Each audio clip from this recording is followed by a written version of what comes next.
program today. So please note that any information that you provide will be managed in accordance with our privacy policy, and you can find the link to our privacy policy in the chat function of this session. With regard to questions, we will absolutely answer your questions.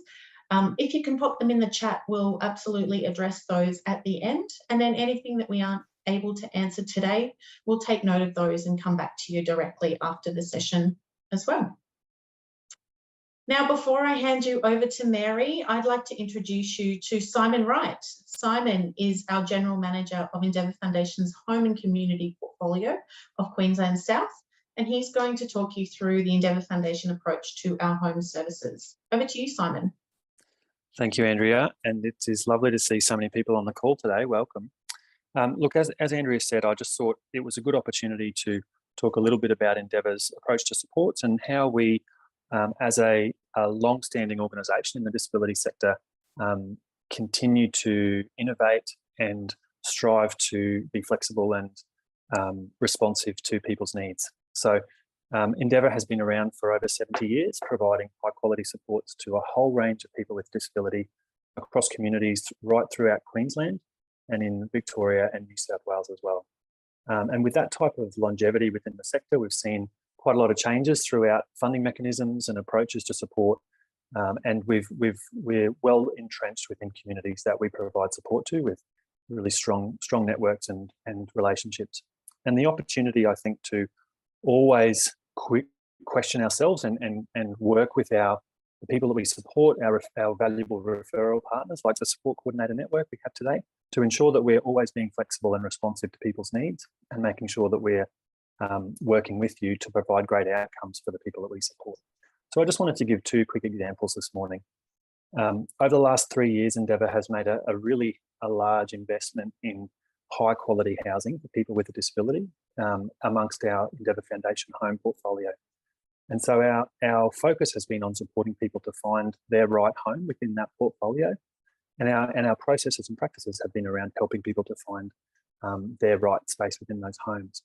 Recently, we had an inquiry from two people who live in their own home, and they were looking for a new provider to continue to provide the support within their home.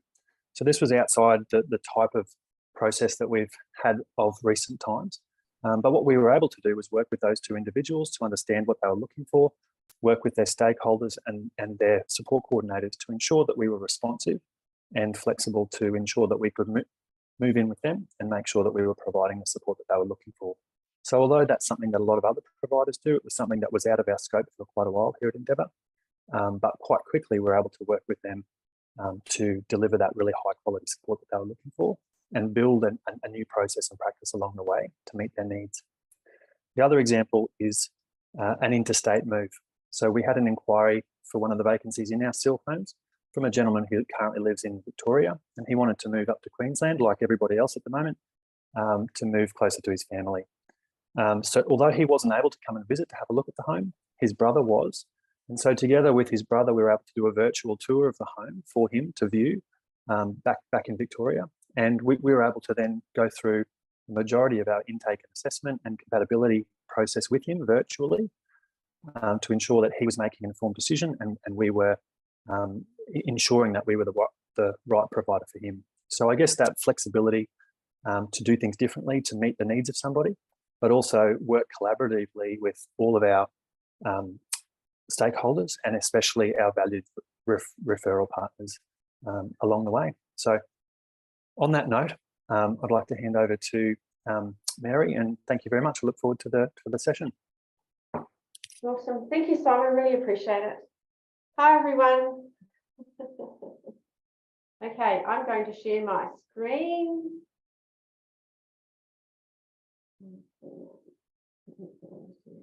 Okay, can everyone see the screen? Yeah, you're all good. Cool. It looks like you've got a question there. Would you mind popping it in the chat for me?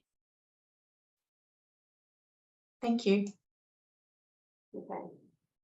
You good to go? Yeah, okay, great.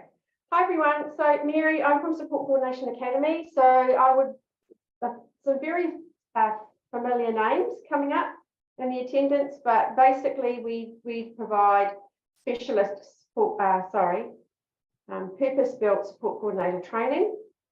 We do coaching and we do consultancy as well. So we only focus on anything to do with support coordination. So that's just what we specialise in.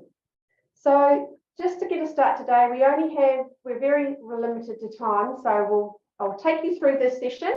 And as Andrea was saying, any questions at all, just chuck them in the chat. And then we will come back and address the questions. And if there's anything remaining, Andrea's going to capture those and send them to me and I can respond to those directly. Otherwise, you can also contact me at info@scacademy.com.au or just go to our website as well. So happy for that. So we have a very specifically targeted session and we're going to be talking about understanding billable hours and preventing burnout for support coordinators. Okay, so we'll make a start. Okay, so billable hours. Andrea, just to keep in mind, I'll just keep talking. So if there's anything specific in the chat that you think is relevant that I could respond to right now, feel free just to intervene and just let me know, and I'm pretty flexible like that, okay? Because otherwise I'm just not keeping my eye on the chat, just so that you're aware. Okay, cool. So basically, what can you charge for? So all of you would know this if you're working as a support coordinator, that as well as direct service provision within the NDIS pricing arrangements and price limits, it's very clear about what you can charge for. So they talk about NDIS requested reports. So that's any report that the NDIS directly requests you to do. So any progress reports like your 8-week report, or you might be working with a very complex client and they might want, progress reports every 3 months or 6 months, or the most common one that you'll find is your end of plan review report. So that's the report that you pull together at the end of a plan to identify the goals, what's going forward, recommending supports. So anything to do with that, you're able to bill for. Short notice cancellation, so that's very clear within the rules, within the guidelines about when you can claim for short notice cancellations. For a support coordinator, that more relates to if you've organised a home visit and you've turned up to the home visit and the person isn't available or they haven't turned up and you've already used your time to get there. Quite often with support coordinators, because we work so flexibly and we work quite a lot behind the scenes, we can often reuse that time for something else. So it's very rarely that we would charge someone for a short notice cancellation. Non-face-to-face, we're going to go into that a lot more, delve into that a lot more. Provided travel is the travel to and from those home visits. And again, the rules are very clear about the time and the amount of time that you can claim for that, how you can claim for that. And then provided travel non-labour costs are those things that aren't specific. So they're things like parking or tolls or anything like that. So again, the rules within the price guide or the pricing arrangements and price limits, sorry, I refer to it as a price guide, are very clear around that. Well, there's some transparency, but it's quite clear around what they are. So what I'm going to talk to you about today is just highlighting that these are what the rules say that you can claim for as a support coordinator in psychosocial recovery coaching. But the reality is that what these don't do is they're very high level categories. What they don't do is help you to understand the activities that we do on a daily, hourly basis that fall within these high level categories. So what does that actually look like? And these are the questions that I get from support coordinators all the time. But I understand what I can claim for, but specifically, what does that actually mean? So we're going to drill down into that a bit more. So the thing that I really want to highlight is that as a support coordinator, billing for your time, it's a new skill that's required, especially if you have worked in the human services sector before, whether it's disability or any other sector. We've never really had to bill for our time or account for our time because our wages or our roles have often been pre-funded, like in that block funding. So it's a foreign thing, it's a foreign skill, it's a new skill that we're having to learn. And it's a real challenge. I find a lot of support coordinators really find this quite challenging. Okay. So this is the handout that we developed as part of our support coordination fundamentals workshop. So our fundamentals workshop is really focused for people who are new to support coordination, brand new to the role, or those wanting to understand what the role is, find out a bit more about the role. It provides a lot of scope and boundaries around the role. And this is one of the handouts that we have where we talk about billable time. And it's a handout that you will actually receive today. So I've provided it to Andrea, and Andrea will have all your email addresses and she'll send this out to you. And it really delves into what is within and outside the scope of billable time. So when I talk about scope, I'm talking about the boundaries of your role. So is that within the scope of your role, or is that outside the scope of your role? So it really, the handout will delve into this a lot more. So you can already see it talks about what does face-to-face mean, what does provider travel mean. It delves into the high level, but then we're going to go into more depth in relation to non-face-to-face. Okay. So when we talk about non-face-to-face, and I want you to either put your microphone on, or actually I'm going to get the chat up so I can see it. Here we go. Here we go. What I'd like you to come back to me with is when we talk about non-face-to-face, people often say to me, well, what does that actually mean? So non-face-to-face is anything else, basically, that's not included in either face-to-face, travel, report writing, all that kind of stuff. But it goes a bit deeper than that. So what are some of the activities that you do? You can just put them in the chat that you think are included within non-face-to-face. What do you think they are? And then I'll go into all this. Okay, brilliant. So researching supports, yeah, definitely. Speaking with stakeholders. Most of my work is phone calls. Here we go. Fantastic. And working outside and working out services. Phone calls, any referrals, definitely. Okay. So any referrals, definitely I would be talking about referrals in relation to referring to other services and things like that. Contacting service providers and getting service agreements, going through essays, fantastic. Report writing, reviewing budgets. Well done. Most of the common things that we have. Okay, so I'm going to provide you with a wee bit more clarity. So I'm going to keep an eye on the chat. So if you have anything more like this, just put them in the chat.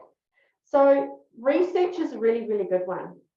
So what I want to clarify is what's within scope, what's within outer scope. So when we talk about research within our role is we do that all the time. We're constantly getting on the internet. We're looking for providers. We're talking to our networks.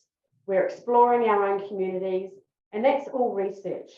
So research is billable time when it specifically relates to finding or sourcing supports or researching supports in relation to participants that we're working with. So you might have a participant who needs a specific support, and there might be, say, someone who's providing speech therapy within the local area is able to do speech therapy within the community for a specific disability. So that research is specific to a participant that we're supporting. Yeah? Does that make it clear for everyone? Great.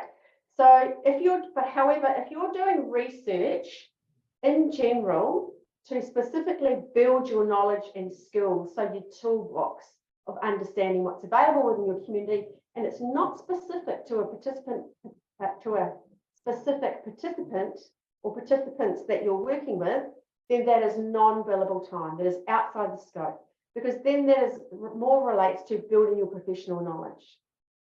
Okay. So what I'm doing is giving you some clarity around the questions that I get every single day. Okay. So emails, phone calls, text messages, anything like that you're responding to. So if you're responding to service providers that you're arranging, if you're responding to service agreements, you're sending out service agreements, checking service agreements, any phone calls that you're making in relation to organising supports for participants, even text messages. If you are working with a participant and they prefer text message communication as opposed to phone calls or emails, they are all billable time. Again, if it directly relates to service provision for a specific participant that you're working with, it is billable time. So would be really interesting to have a think about how do you calculate that time? Because when you're doing research, it often takes you like 10, 15 minutes, or could be half an hour. Emails, phone calls, sometimes they can take very limited time. So how do you calculate that time? Can someone give me an example?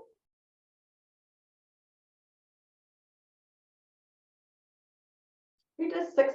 So some people do 6-minute increments. Some people do 15-minute increments. How do you do it? Do you have set times for activities? I do 5-minute increments. Well done, Lauren. Usually do a cumulative total 15 minutes, 6-minute increments. Okay, brilliant. Well done, guys. Recording the screenshot of phone calls. Okay, we'll be in 15-minute blocks. If less than 10 minutes, don't charge. Okay. It's a really, again, this is why I say it's a skill that people need to have. New to the role, so I'm learning. Thank you, Jay, that really helps. Some people find that they, for me personally, I keep a pen and pen ready. So when I'm doing anything in relation to a participant, I have a page, I have my participant's name, and then I basic phone call, trying to record the time. Other people have apps that they use. Other people record them on paper. But basically, it's about being really organised and keeping track of your time, writing it down somewhere. So 15-minute increments outlined in the service time. Online timers help too. Well done, Lauren. I use the history on my phone to check the time spent. Yeah. I'm a note taker, use my calendar. Yeah, well done. So thinking about a strategy that you can use that helps you to be really, really efficient in how you keep that time. But people generally do 6-minute increments. So 6-minute increments, how that works is that they go generally for every activity they do a minimum of 6 minutes. And then they multiply that depending on how long that they actually use. Other times, people use a 15-minute increments, so 1-5. And that's quite a common one as well. So how they do that is they basically go, within our role, quite often what they do is they say, okay, so I might take a phone call from a participant, and then I might do my case notes, and then I might follow up with an email in relation to that participant, and then I kind of put that file down, and then I pick up another thing, and I'm working with someone else. Might get another phone call. So in general, things can take you between 10, 20 minutes or 15 minutes. So basically with a 15-minute increment, people charge per 15 minutes, minimum. So basically what that's acknowledging is that you might only do something for like 10 minutes and you'd roll it up to 15. And then other times it might take you 20 minutes and you'd roll it down to 15. So it's about an average time it takes you to do an activity or complete something in relation to a participant.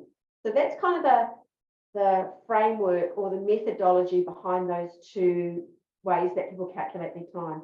So have a think about it. Quite often organisations have a set process or policy around how they claim that time. And I really like the way that Danielle was saying that it's actually written into their service agreement about how they calculate their time. Because being very, very clear about how you calculate your time, because some participants so we have support coordination software, and within our software, you can actually generate like a statement that says all of the activities that you've done and how much time, so that a participant can actually see, has that transparency. So thinking about how you can be really, really clear when you're doing your billable time, about how you can capture that, how you can be transparent.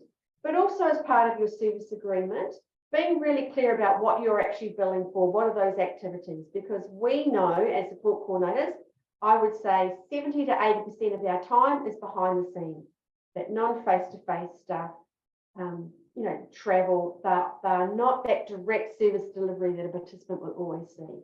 So something to kind of have a think about, and how can you be transparent about that? Okay, right. So I really just wanted to raise that in relation to how you actually do calculate your billable time, because it's a question that I always get. Okay, so emails, phone calls, text messages are often really, really quick things. So thinking about how you're going to keep track of those stuff. So another one that you guys raised was stakeholders. So in relation to stakeholders, so stakeholders for me are anybody that is directly related to supporting that participant. So it's their stakeholder network. So it could be a person's family that you're dealing with or having conversations with or keeping informed. It could be any allied health teams, so therapists, it could be support workers, it could be the person themselves, it could be a friend or a nominee that you're working with. So when I'm talking about stakeholders, any service or support that is directly related to that participant. It could be mainstream services. So you could be working with someone who is directly related to mental health services that you're having a lot of stakeholder meetings with, or phone calls or follow up with. So stakeholder group could be any community organisations, any mainstream services that are directly related to that participant, or any paid or funded services. And also their informal networks and support. So it's any of those supports that are directly related to that participant that you are coordinating with, you're communicating with, to be able to coordinate and link all those supports to make sure that everybody is on the same page and is working towards the same goals. So anything to do with that is billable time. So that could be meetings, could be emails, could be phone calls, all that kind of thing. Does that make sense to everyone? Yeah. What that also includes is if you are facilitating a meeting or your broader stakeholder meeting or a key meeting together, writing up the notes, all of that is billable time. Okay. If you're developing action plans or risk assessment, that is all billable time. That is all part of your professional evidence of the service that you've provided. Okay. As well as your case notes are billable time. Okay. Mary, there's a question in the chat from Wendy. Did you want to read that one out, or would you like me to? Okay, so I'm just concerned about using their budget too quickly. What is everyone doing about their note-taking time? Our organisation allows 10 minutes per session for billable note writing, but I find it takes me a lot longer to write my notes for a longer session, so I don't bill for the full report writing time. Not report writing, I meant note writing. Okay. So case notes are supposed to be very clear and succinct. If your case notes are taking you hours at a time, they're too long. So I would be first of all, I would be responding to saying, support coordinators that I work with, I don't put a time limit on how long it takes them to write their case notes. So thinking about how you can efficiently write your case notes, the more often you do them, the less time that they will take you, because you're fresh in your mind and you're constantly doing them. Case notes are billable time. So it's always good to be thinking about how long it's taking you to write your case notes. It doesn't need to be a full report every time. You're really just writing notes, you're attaching things to your case notes. So again, coming back to what are the systems and processes that you're using. If your case notes are taking a long time, talking to your organisation about what are the systems that you're using. Are you using a software that easily catches your case notes, your billable time, and attaches all their documents, so it's a lot more efficient and it's not taking you as long? Or are you using quite manual processes that are taking a long time? That I would understand why you're concerned about how long it's taking you to do your case notes. Okay. So having a think about some of those things, having a look at different softwares, like our software, the support coordination software, it's very much more streamlined. So again, coming back to billable time, it is a question. It's a very valid question that you're making, Wendy, in relation to worried about using their budget too quickly. It's not about going, well, if I do too many case notes, I'm going to use their budget too quickly. It's about stepping back and going, if you're having to do a lot of intensive work with a participant and you're having to write a lot of case notes, so again, thinking about how you can be more efficient in how you do that, what are the systems and processes you're working. But if you're working with a participant and it's really complex and you're having to write a lot of case notes, action plans, risk assessments, all that kind of thing, and you're chewing through the hours, then you need to be stepping back and doing some planning around, do we need to be going back to the NDIS and providing evidence about the level of complexity and requesting additional support coordination hours?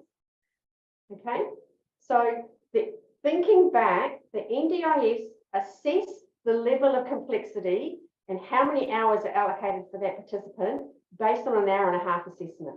Yeah, we work with participants all the time. So we might get a participant who might have $5,000 worth of funding, maybe 52 hours of funding a year, but we're finding we're chewing through that really quickly because the person's gone into crisis or there's a lot of things going on in their lives.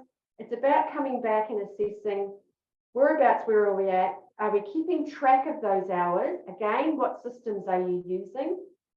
Are we able to easily be able to track those hours and forecast how many hours we've got left? And if we're going through them really quickly, you would have evidence about the difference in the need. You need to be going back to the NDIS and requesting additional support coordination hours. So again, Wendy, I'm happy to talk to you about that outside the session. If it would help, you can email us.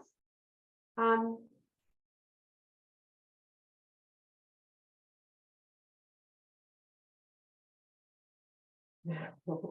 have a question, but I'm not sure if it would be more relevant to later on. What if coordinating with the client stakeholders and a client takes way more than time is funded? Funded for 1.5 hours, but the participant calls enough for 3 hours. Okay. So Rebecca, I think what you're talking about is that you've got a client that is quite demanding and calls you quite often and uses up a lot of your time. Again, it's coming back to your, if I'm correct, it's coming back to how do you manage those situations? How do you put strategies in place to be able to reduce the amount of time that you're on the phone and that you're working with this participant? So understanding what the underlying needs is, but also putting strategies in place around that to reduce the amount of time. I'm not quite sure what you meant by funded for 1.5 hours. So I think, Rebecca, we might come back to that one at the end of the session so we can talk about that one a bit more. Okay, well done, Jade. So you're actually doing your case notes as you're doing them. Wendy, can we come back to that? Because I'd like to clarify that a bit more. That would be great. Okay. I've already talked about evidencing support providers. So that's your case notes, your action plans, your risk assessments. This is all evidence that you use as part to evidence your NDIS reporting. It's also professionally, you have to keep those things because if you get audited, if you're a registered provider, but also if there's any concerns raised, incident reports, anything like that is all billable time.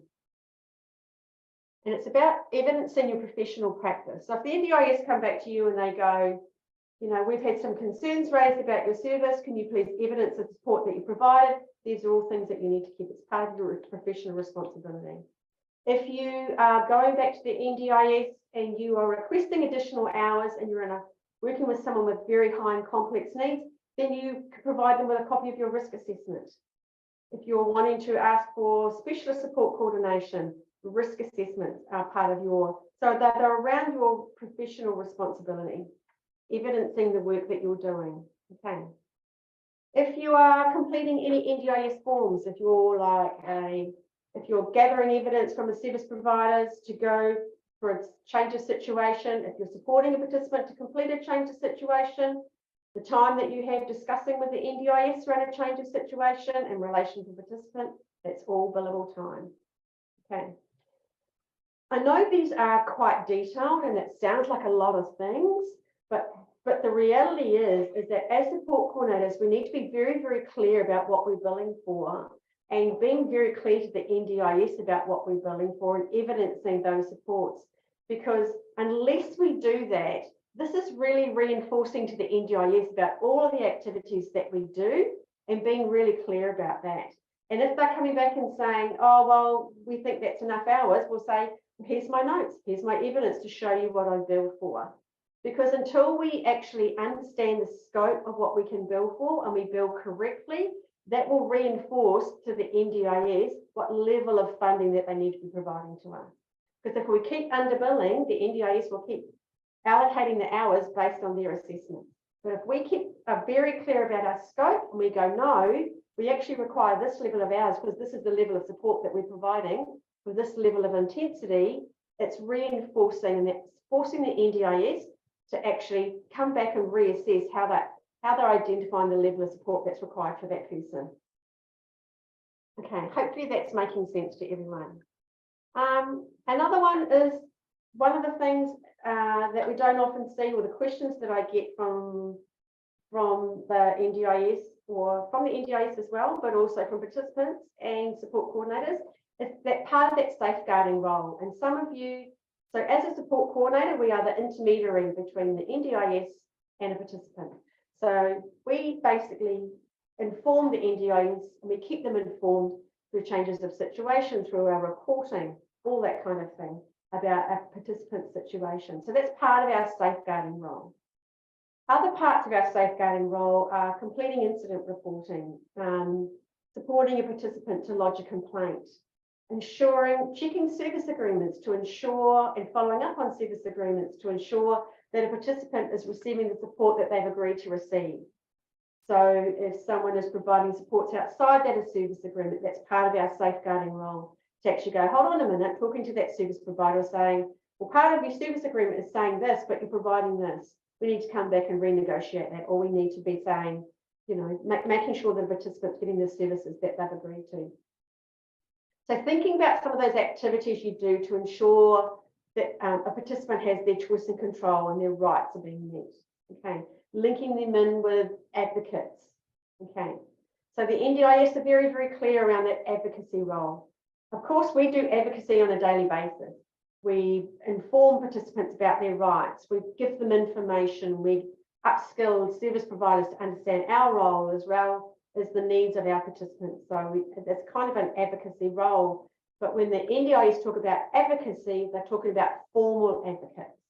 So we cannot, that's outside the scope of our role. If a person needs someone to walk alongside them to access their rights, so if you think they've been taken advantage of, or they're going through a tribunal, or they might be providing, you know, questioning access to the scheme, you would link them with a formal advocate to do that.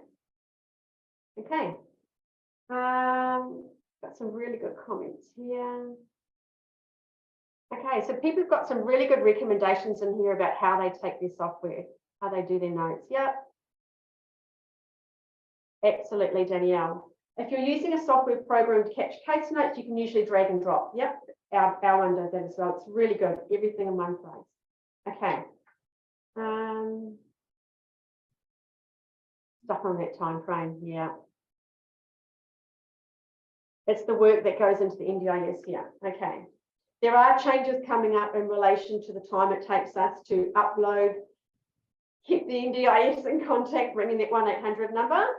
Hopefully some of you have been to the new PACE service provider information sessions, which were really good. There's some really good changes coming for support coordinators around that PACE system, which is going to really help to streamline some of our interactions with the NDIS.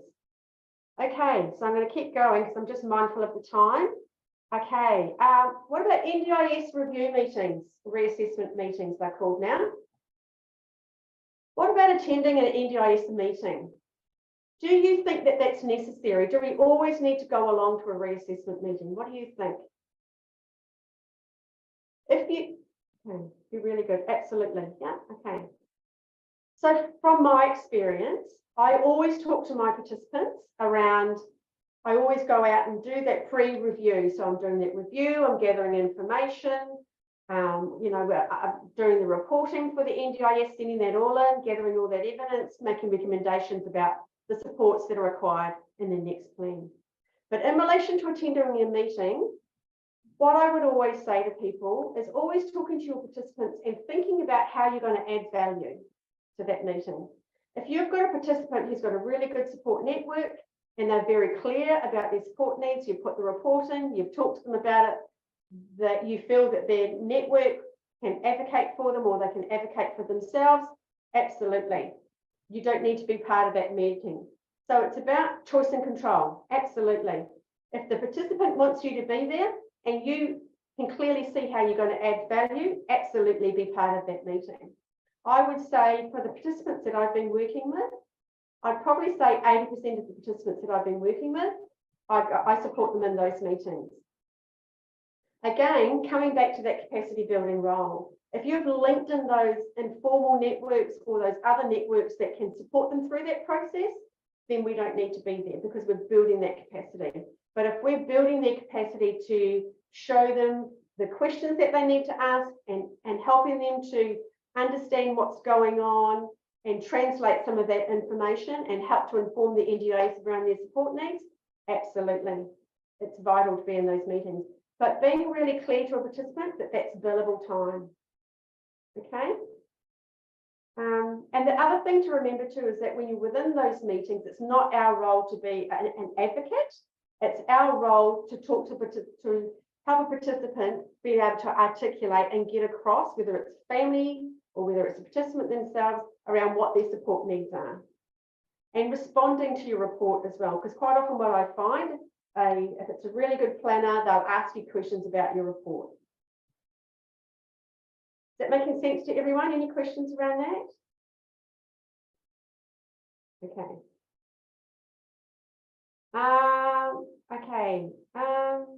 Okay, the other thing that is that non-face-to-face, some of the reassessment meetings are that face-to-face, some of the activities are non-face-to-face. So reviewing NDIS plan utilisation. So that's a major part of our role as well, and often it's one of the things that we do behind the scenes. So requesting statements from plan managers, accessing quota if you're a registered provider, regularly reviewing how participants' budget's going, updating the software or updating your own budget planning Excel sheets if you're using them, setting up meetings with the participant to do that future planning around budget expenditure and utilisation. So having some really good forward planning, some meetings, whether it's every 3 months or whether it's depending on how quickly they're using their budgets, to review the budgets, reviewing the goals, reviewing the supports and needs, doing those check-in meetings, so organising all that stuff, reviewing the gaps and supports, and doing that planning with a participant around that utilisation of their budgets. Okay. Can anyone else think of anything else that I haven't covered that you would think would sit within that billable time?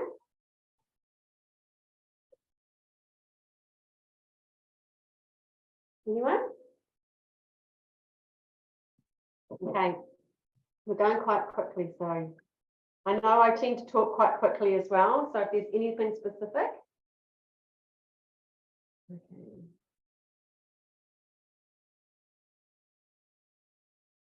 Great, Lauren. I've experienced this too. Set up a dedicated time with them on a fortnightly basis, talk and get really stuck.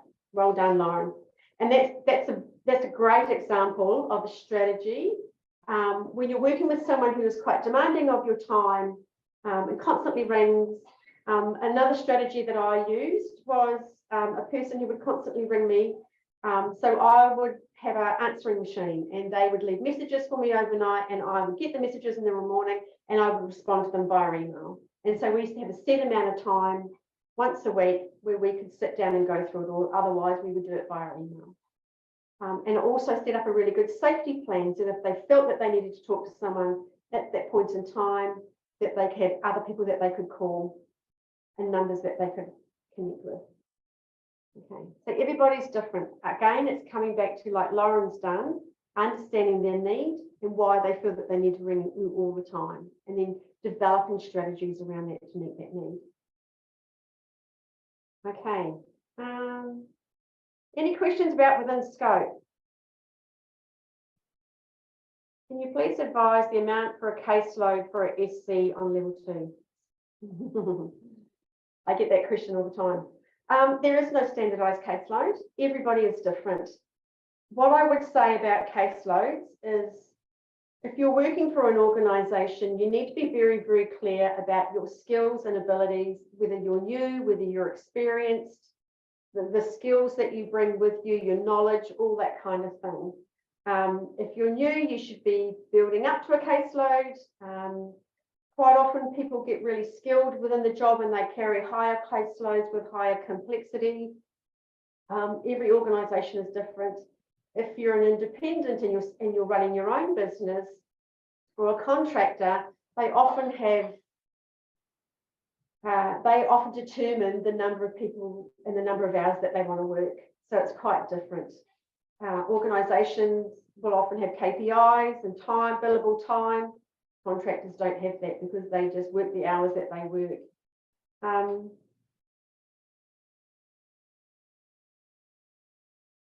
Okay. Coming back to some really good questions. I'm going to come back to these two. If anyone, it would be really good for people who are on the chat to actually identify whether you're a level 2, if you work for an organisation, so you're a full-time employee, what your caseloads are, or if you're a contractor, how many hours you work and what your caseload is. That'll help people get a bit of an idea of what an average might be.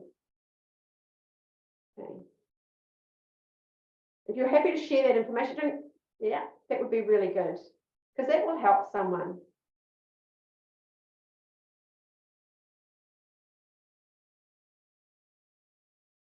Okay, as a casual 33. Okay, so when you say you're a casual, how many hours do you work a week? This really helps say level 2, how many hours and what your caseload is. Full-time hours, there you go. Okay, thank you, Ruby. 85% billable, great. Yeah, well done, Tricia, that's a really good strategy. Pay for billable time only, yeah. Send it to everyone, yeah. Psychosocial recovery coach, 10 clients, 15 hours a week. There you go. So it's starting to give you a bit of an idea. Again, it should come back to your skill level, your confidence, your understanding of the NDIS, your knowledge, your experience, and the area that you're specialising in, because some clients you'll be working with will be very highly complex, where other clients will be less complex and take up less of your time. Okay. Okay, I'm going to keep going. Thank you, guys. That's really, really helpful. Right. Going to very, very quickly talk about what's out of scope of billable time. So transport is a quick one that I get all the time. Transport, if you're picking someone up and you're transporting them, that is not billable time. It's not something that you can claim for, and it's not part of the support coordinator role. I do acknowledge with psychosocial recovery coaching, that's quite different, but with a support coordinator, level 1, 2, and 3, transport is not something that you can claim for. Often as support coordinators, we organise, that's what support workers do. Okay. So some of your operational requirements. So if you're getting your service agreements assigned or your consent form signed, you cannot charge for that. That's part of your operational requirement. It's not billable time. You should not be billing a participant until after you have got a service agreement and consent form signed. Okay? Because that's when they have agreed to engage with service. Other organisational responsibilities are outside the scope of a billable time, so you cannot claim for them. Team meetings, team supervision, team training, they are all part of your professional responsibilities or organisational. It's about building your professional skills and knowledge. So support coordination does not have establishment fees. You cannot bill time for rostering support workers because it's out of our scope of our support coordinator role.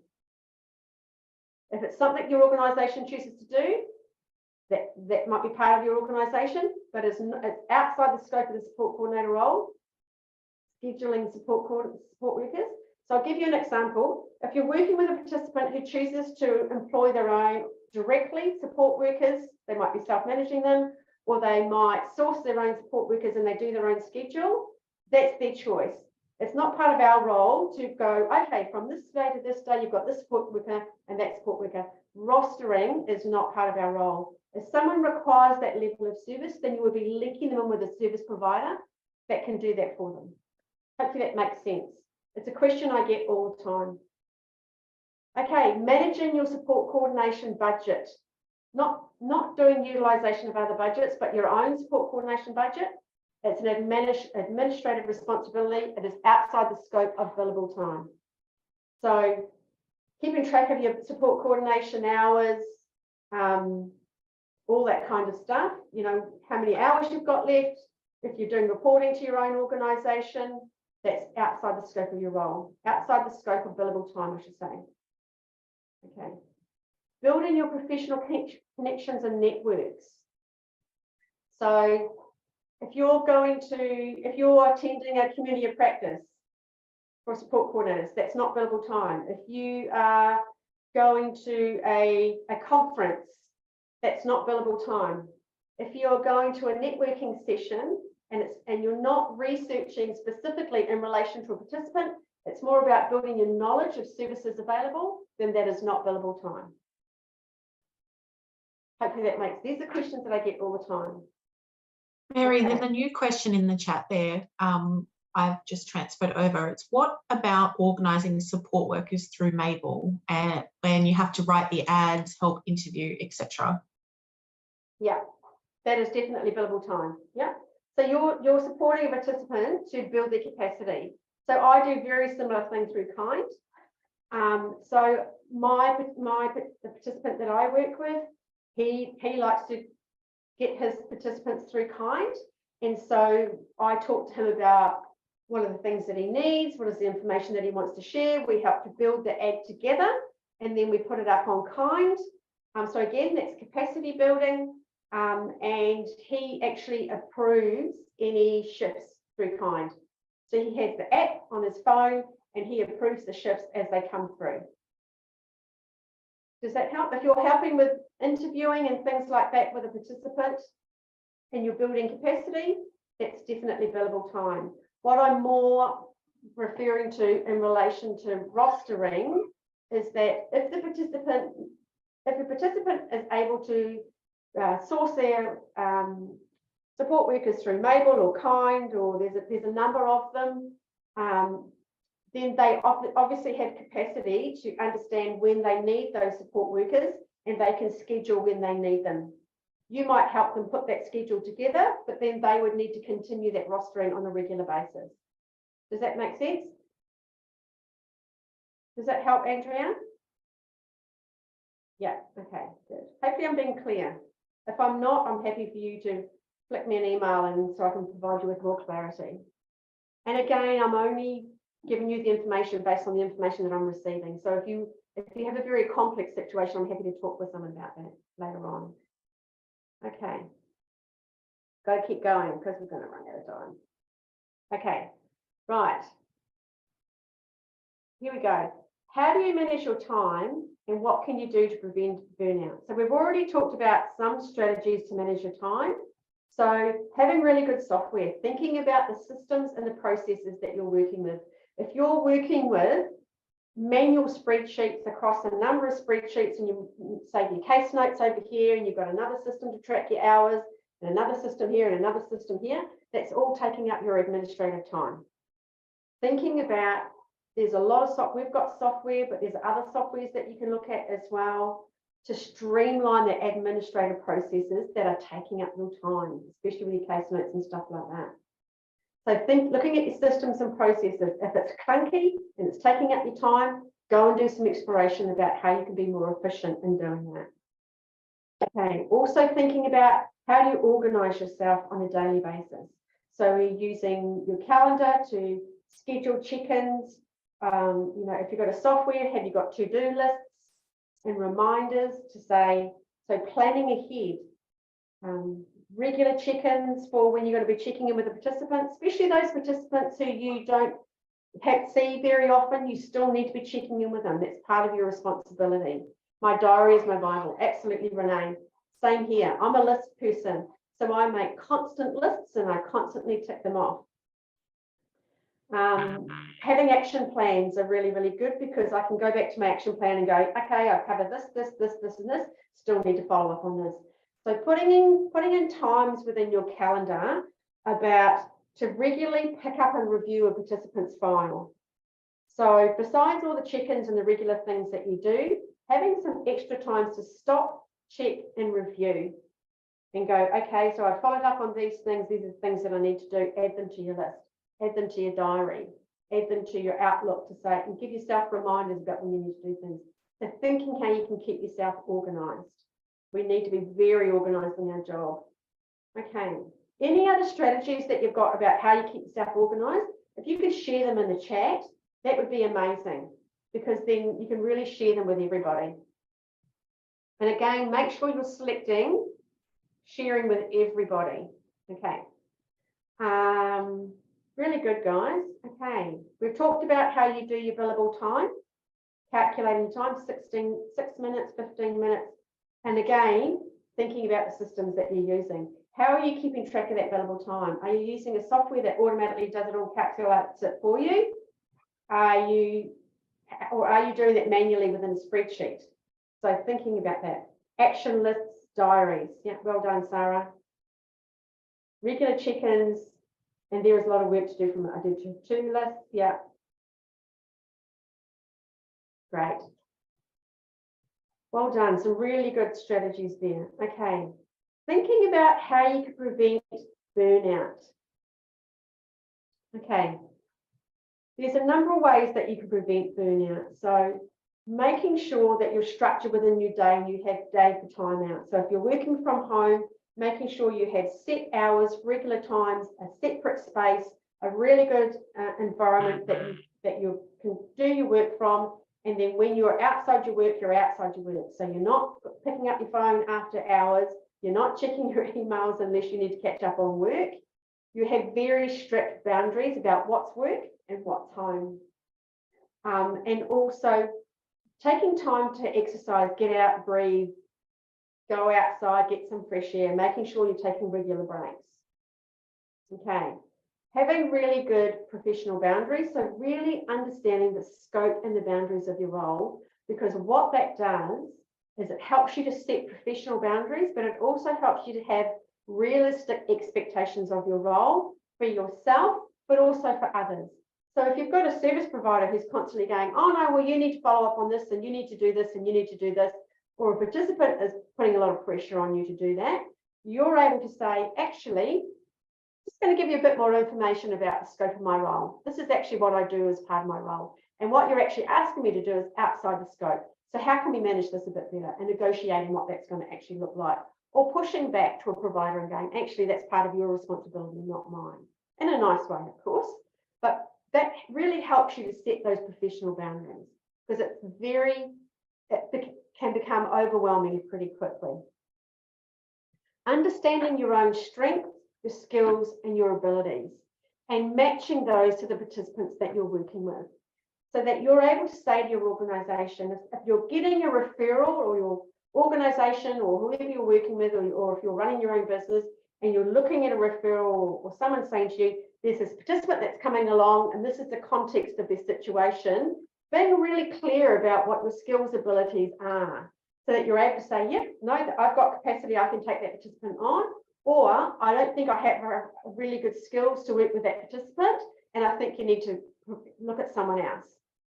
So being really clear about that, because not only is it taking care of yourself, you're putting those professional boundaries in place, you're also not taking on a participant that you don't have the skills to work with or experience.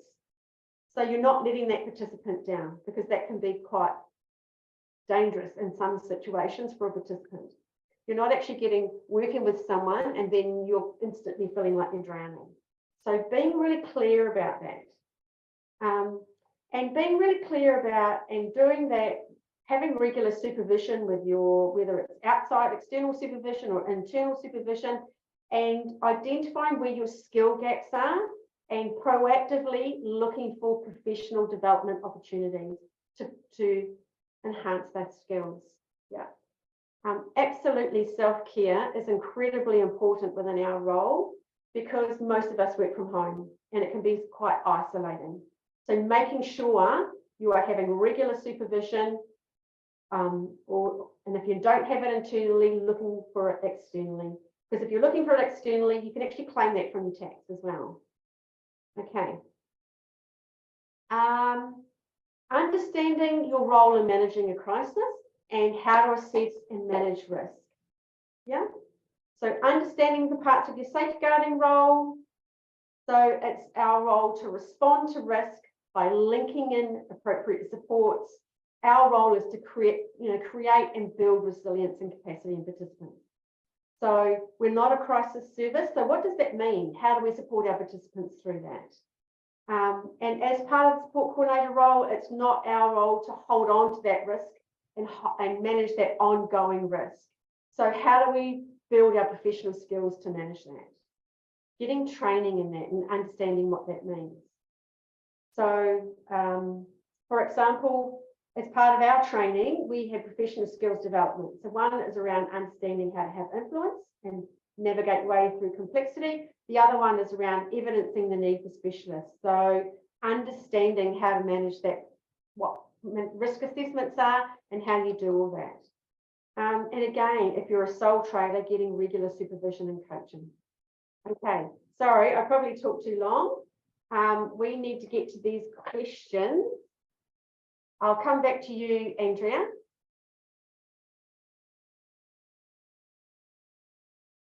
All right. Thank you so much for joining the call today, everyone. I hope that it's been incredibly valuable. I've learned so much myself. Before we leave you for today, do you have any questions? Pop them in the chat now and we'll answer them as we can.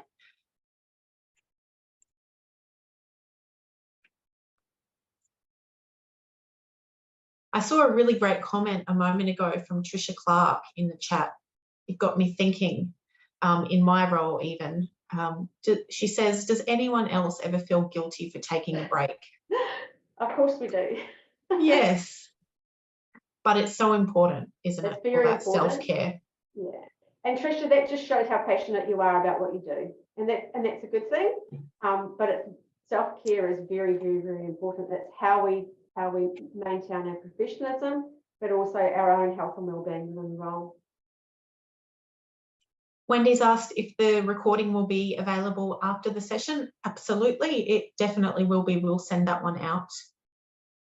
And Andrea, you're also going to send out that handout. What about the coaching certificate?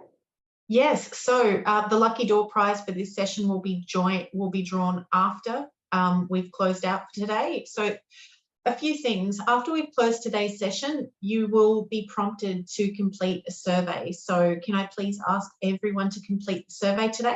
Because that will help us in forming up the next session that we run for this group of support coordinators. The other component is, yes, absolutely, the Lucky Door prize. So Support Coordination Academy have very generously provided a certificate for support coordinator coaching. So we'll draw that one and send it out in an email with the winner, and we'll directly contact that winner as well. I see that there's been a flood of questions coming through. So let's start again with Jade before we close out. I had 3 clients hit crisis in 1 week. None of them had any support outside of my work. I ran the NDIA and they referred me to basically nothing and no one. I feel some days that there isn't other organisations out there helping. Yeah. Yeah, Jade, and it's really just about working with those clients and trying to link in supports and thinking. I'm happy to talk to you more about that, Jade, outside the session if you want to email me. I'm just going to put it in here. There's another question from Rose. Okay. Is there any way we can see the PACE info sessions? Okay. Was that with you or with the NDIA? It was with the NDIA. So if you get onto the NDIA website and you look at their news and events page, you can sign up to their newsletters, but you can also sign up to their events. They write that. So the PACE is the new IT system that's been trialled in Tasmania, and it will be rolled out, trialled whole of Tasmania. Participants, service providers, support coordinators, association, recovery coaches, everybody. And they just gave an update about where they're at and what some of the changes are. If you go onto the NDIS website and search for PACE, P-A-C-E, there's a lot of information in there that you can read about it. But you can sign up to their events. They ran them. The service provider engagement teams ran them. and they'll be running them quite regularly as they get closer to rolling the system out nationwide. But there's going to be some very clear impacts for support coordinators and psychosocial recovery coaches. So, I mean, that could be another session as well, Andrea. But anyway, yes, I think what else was we there? have. Danielle's put a link in there. Fantastic. Yeah. So I think we've hit time, everyone. So thank you, Mary, and thank you, Simon, for joining us today. And thanks to our wonderful support coordinators on the call. We know your time is valuable, so I hope that you found this session equally as valuable. Any questions, please send them through to either Mary at the Support Coordination Academy for specific support coordinator questions, or if you have any Endeavour Foundation related questions, email hello@endeavour.com.au. Until next time, don't forget to complete that survey and keep your eyes peeled, because you might be the lucky winner of our Lucky Door prize. Thanks, everybody.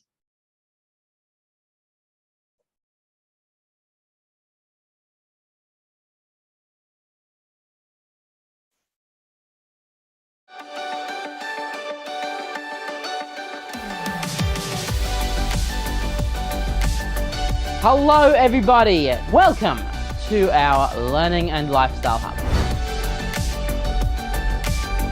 This is where we make learning fun.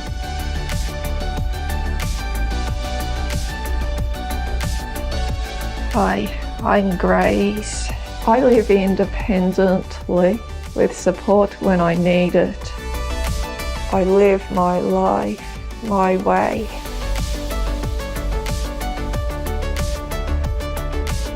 Hi, my name's Jeremy. My daughter's 3 years old. My daughter's proud that I come to work.